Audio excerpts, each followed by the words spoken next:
Hey, how's it going, everyone? Noise Dude here, aka G Unit, aka Pale Irish Bitch.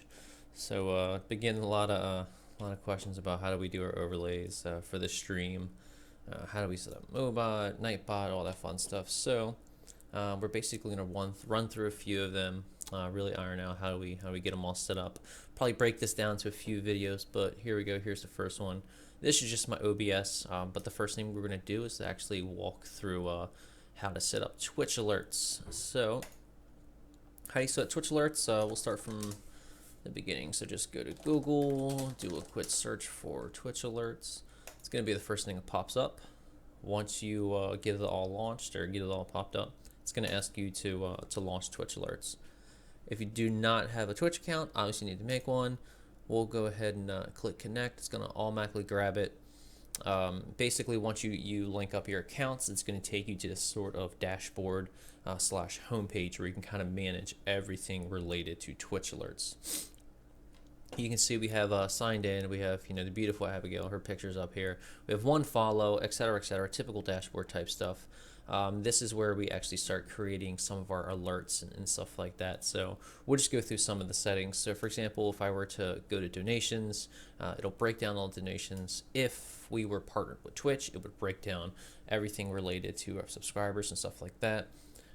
Donation settings, it just takes you to link in your PayPal and to link in your Stripe account. That gives someone the ability to either donate to your stream with their PayPal, which they'll need an account for, or Stripe is one of my favorites. They actually just put in credit or debit and then the numbers, and that's it. There's no account needed. It's just give me your card, thanks for your card, see you next time type thing. So real fun stuff to do there.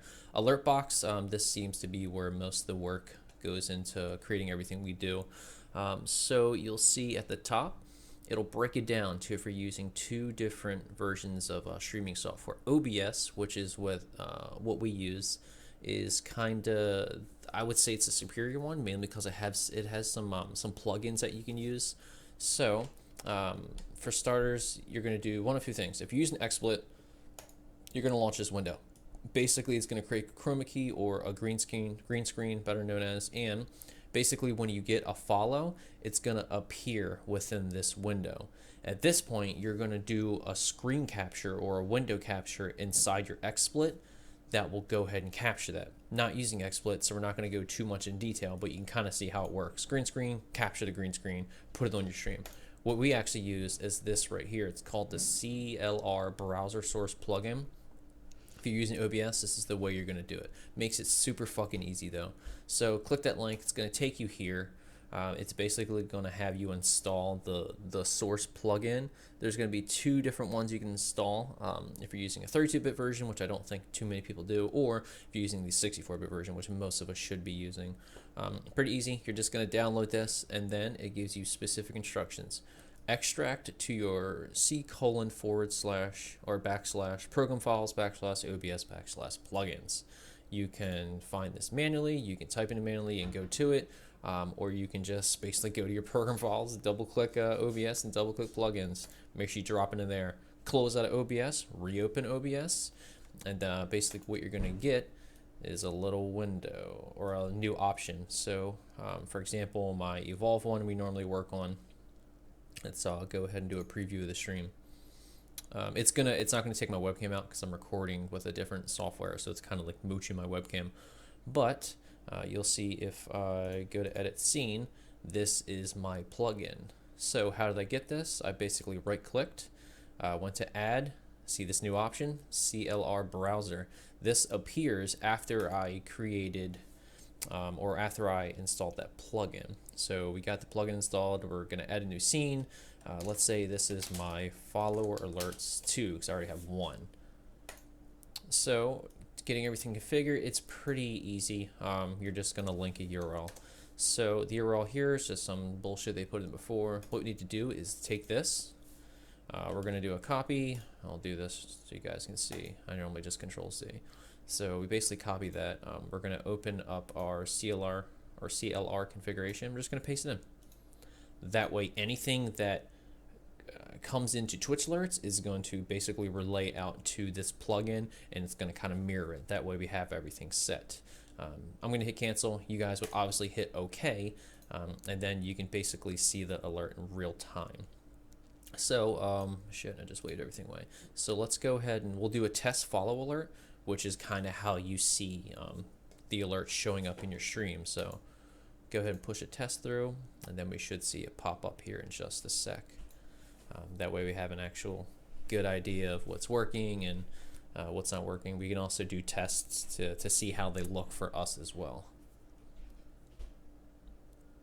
It usually takes like 30 seconds or so. There we go. So you can see the little link. You can see the kind of test, is now following all that text and stuff like that, and how you created it. So we got the plugin installed. Everything's working. Now we need to make some fancy ass followers and some badass donation alerts and all that fun stuff people like to see. So we'll get started on page 1. So we're at alert box. This is all good to go.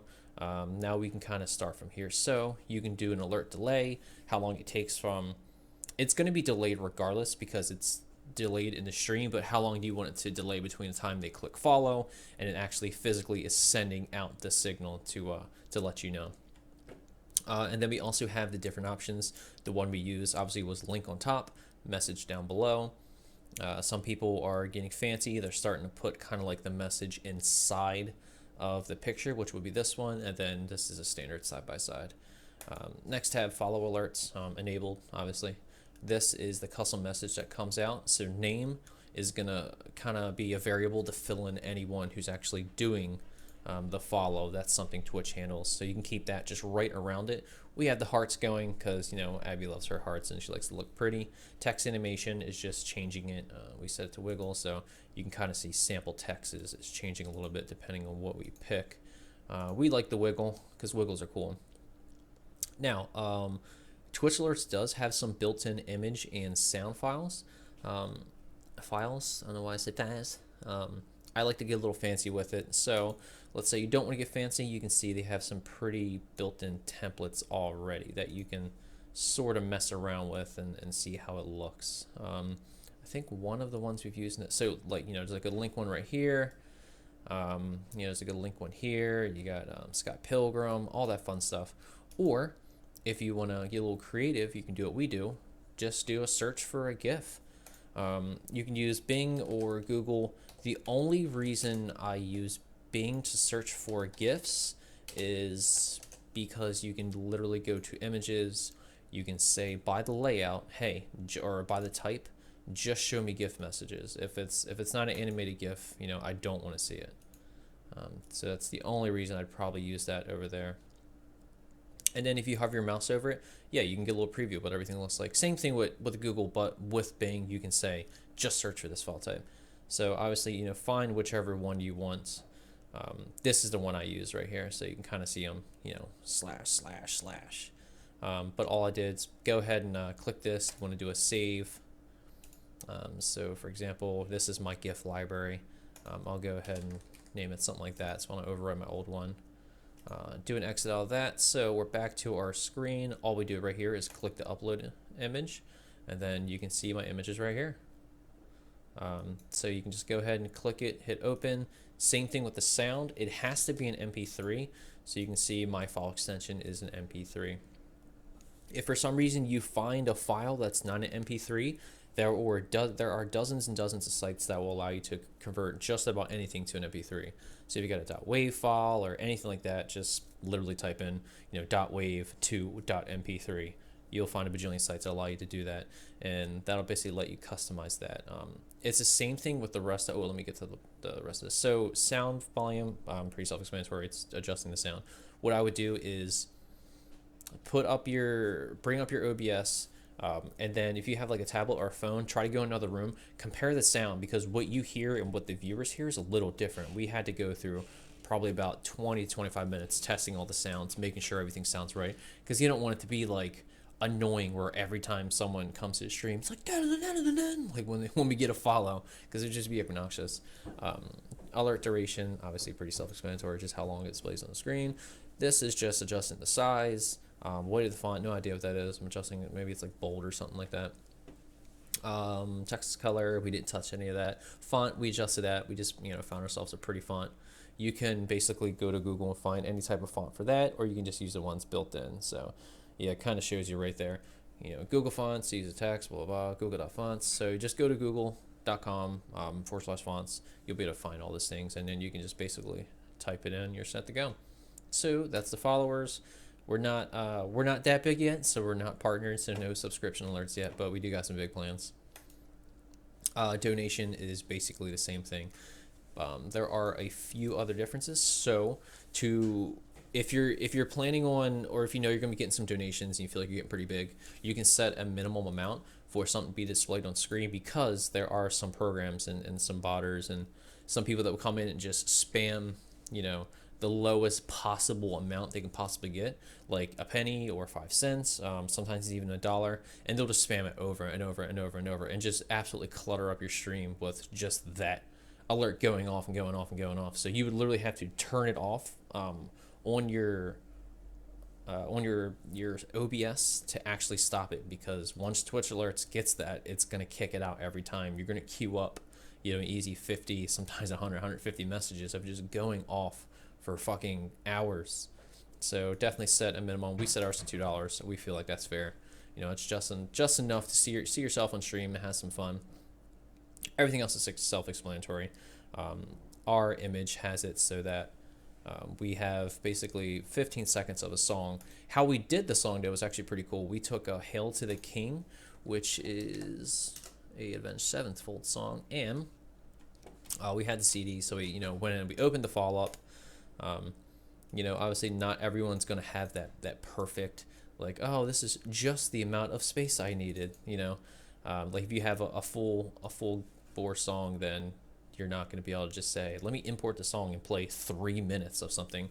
So what you can do is you can do a cut. So what I did is I went to mp3cut.net, and I can basically adjust it for, yeah, sorry if that's a little loud, but I can basically adjust it. This isn't Avenged Sevenfold, this is just another song, but I can adjust it to have it just the amount I want. Do a cut, save as a new MP3, and then re-import it back in. And then when you import it back in, it'll kind of fit into the 15 seconds or so duration that you want to go. We felt donations, 15 seconds is badass, so we definitely went with that. So I guess to top it off, everything's working, everything's set. Let me go ahead and show you my donation alert. That way you can let me know if you like it, and you can see just how cool it can be when you really put some work into something like this and do the cuts, make sure everything syncs up, and yeah.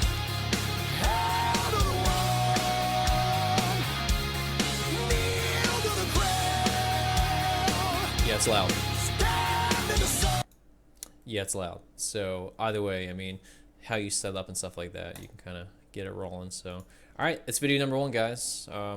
Absolutely let us know, if you need any other videos out there, but this should wrap up the first one. How to do Twitch alerts and how to install the CLR plugin for OBS. All right, guys, see you in a little bit.